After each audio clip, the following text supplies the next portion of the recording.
Just before I start, I would like to do my duty, which is to mention that tomorrow is the memory of Deir Yassin massacre, which occurred in the 40s.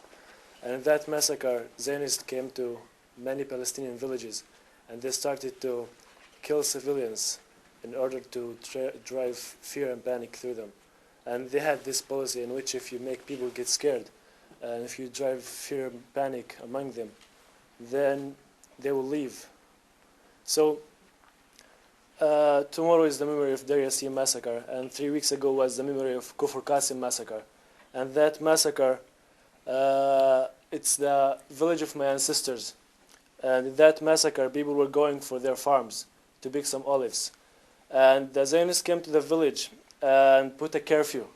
And so the people were coming back to their village at night.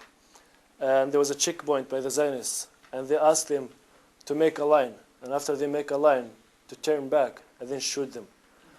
And in that massacre, 50 people were killed. And apart from them, 40 were my relatives and sisters.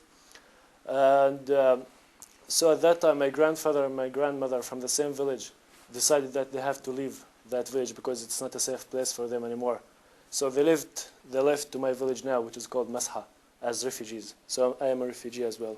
So I would like to ask you to stand for, or to sit for 1 minute of silence to remember these people. Thank you. I live almost half an hour away from Jerusalem, and I just came here to Canada 2 years ago, and I'm studying at Pearson College with 200 students from 100 different countries together, studying the IB diploma program. And just to tell you the truth, I feel very lucky to be a Palestinian or to live in Palestine, because I think it's a very good advantage to be in Palestine in that area, because I think that area is a very inspiring area from the world. You need just to live in the Holy Land, as they say. But at the same time, living in the Holy Land, I had to pay the price for that. And the price was living the conflict, the Israeli-Palestinian conflict.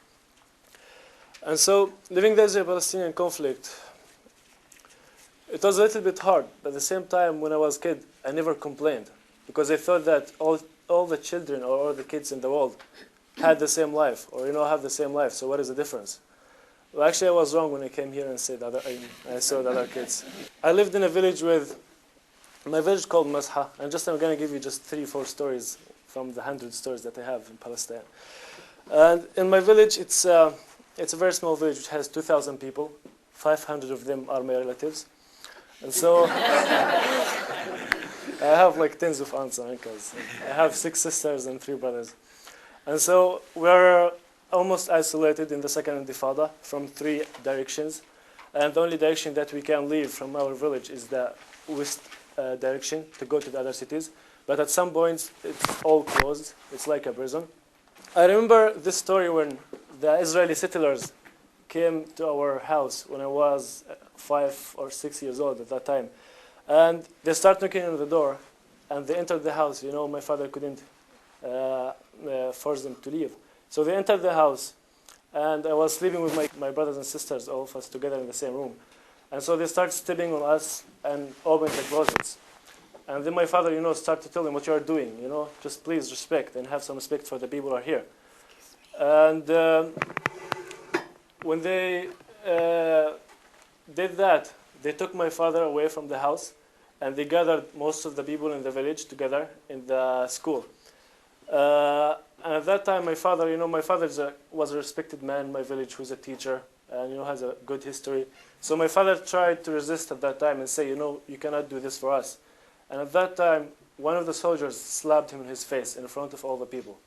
And that really affected my father a lot. And actually, I knew just this story 2 years ago. I didn't know it before. And then for this reason, my mother told me that my father decided to go to the US and he couldn't live anymore in my village. So he now is living in San Francisco, working in a supermarket after this accident. The second thing is my mother. My mother is a school principal, and she teaches at the school. And so when she has to go to school, it's just 10 minutes away from my house in another village. But in the second intifada, and because of the checkpoints, she has to go and cross 3 cities until she goes to that village. And she has to cross 3 checkpoints until she reaches her school, which almost takes 2 hours. And she can't take it in 10 minutes. And she has to deal with this almost every day. And sometimes the soldiers will tell her, okay, you cannot go to school, you have to go back. So my mother is living this since 6 years now, from 2002, and she's still living it now. But I think she's trying now to retire because she thinks that she got enough of this, and I think she can no longer, she resisted a lot, and I don't think she can do it anymore. And I think this is the feeling that all the people back home are getting now. Just they got sick of the conflict and everything is going on. The third story that I have is my cousin. My cousin was 17 years old, and she died because of leukemia. And she's an Arab Israeli, the people who live inside Israel. And when she died, the family from my village wanted to go to her village inside Israel, for the funeral. And so we were going there, my aunts and my uncles, my grandfather, my grandmother. And when we arrived at checkpoint, we told them, okay, we're going to see our cousin who died just in the hospital. And they said, no, you cannot do this. You have to be here. You have to stay here. You have to stay in your barge from that area. And so we stayed there for 2 hours, and they didn't allow us to enter. And so the final thing that we had to do is to call the family of my cousin in that village and tell them to bring her to the checkpoint so we see her before they bury her in the cemetery. And they did that, and they brought her to the checkpoint, and we saw her there, and we said, goodbye for her father, and they just left. So that was a very, I think, effective moment for my family as well, just to do this in the checkpoint. Sister, the same thing with my sister. My sister is studying in a university in Ramallah, and so last summer when I went back to Palestine, I used to, to be with my sister all the time. But at that time, because she's studying in the university and she has to go to Ramallah and live there for 2 weeks because of the checkpoints. Like normally without the checkpoints, she can just go half an hour and come back every day. But because of the checkpoints, she has to go there and stay there for the whole 2 weeks and then come back once every 2 weeks. So like in the whole summer, I saw her maybe 3 or 4 times because I just stayed there for 2 months.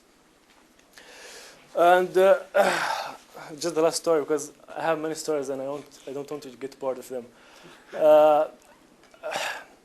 Because my village is very isolated, the people try to make the children, some way of distraction for the children, because children are really affected by the conflict. So what they try to make is some card cafes, some small libraries for the kids, so we can go and spend some time and forget about the conflict. And at some point we were spending this time, me and my friends, in the cafe. And 2 Israeli jeeps stopped beside the cafe, and they entered. And then, the moment I saw them, in 2001, I think, okay, I started praying because I thought that this is the end of my life. To see an Israeli soldier coming to your cafe with his gun, that's really scary. So they told all the children, all the kids, to go and stand against the wall and raise our legs and hands. And we did that for 5 minutes. And then they told us to leave, or to leave our home. So these are the kinds of stories that we have back home. I'm always telling people that this is not the only thing that we have. Yeah, it's right, we're living in the conflict, but at the same time, I really think that's really peaceful a place if we can make it peaceful. If you want to go to Jerusalem or to Bethlehem, and you see the Dome of the Rock, or the church where Jesus was born, all these, it's amazing places if you really want to go and if you really want to enjoy it. So I really appreciate living there, although I have the conflict. But I think if we can reach peace there, it's going to be an amazing place. And so this year, I was very lucky, and I had the opportunity to live with an Israeli guy in the same room at Pearson College. And we celebrated Hanukkah together, and we drank Palestinian coffee, and we had long discussions about what's going on. And from my perspective, I think the problem that we have is that we do not know each other. The only people that I knew from Israelis were their soldiers. And the only people that Israelis know from the Palestinians are our suicide bombers. So, there's no interaction at all between the two people. If we have this interaction as much as we could, then we have actually hope in order to reach peace. And also, I think we have to always to be optimistic, because I think many people are being pessimistic and saying we're not going to reach hope, or we're not going to reach peace there. But no, I think we have to be optimistic, because if you're not optimistic, you're actually not helping the situation. So please be optimistic and work as much as you can. And thank you very much.